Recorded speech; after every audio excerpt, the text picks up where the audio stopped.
এই 19 নম্বর ভিডিও। তো 19 নম্বর ভিডিওতে আমি একটা জিনিস ভেবেছি, একটা জিনিসকে ইন্ট্রোডিউস করাবো, খুব একটা ইন্টারেস্টিং জিনিস। আমি বরাবরই পেন পছন্দ করি, লেখালেখির যে পেনগুলো হয়, বিভিন্ন কাইন্ড অফ পেন।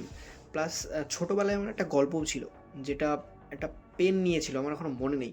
তো ওখানে এটা এটা ইন্টারেস্টিং কেন? ইন্টারেস্টিং কারণ এটা কাগজের বানানো। হ্যাঁ, এই পেনটা কাগজের বানানো, এই যে কাগজের, ঠিক আছে। এই পেনটার আরও একটা ইন্টারেস্টিং ব্যাপার আছে, সেটা হচ্ছে এখানে একটা বীজ আছে, দেখতে পাবে হয়তো। তো এই পেনটা আমি কিনেছিলাম নন্দন থেকে। তো একদিন দেখি নন্দনে একজন বৃদ্ধ লোক পেন বিক্রি করছে।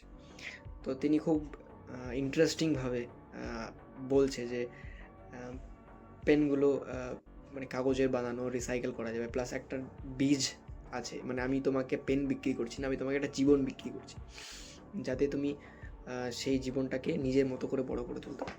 তো সেই কনসেপ্টটা খুব ভালো লেগেছিলো, তার জন্য এই পেনটা আমি নিয়ে এসেছিলাম। তো নন্দন সবাই জানো আমাদের পশ্চিমবঙ্গের একটা হ্যাপেনিং প্লেস, তো সেখানেই এইটা নিয়েছিলাম। তো এই আর কি, চলো আজকের মতো এখানে।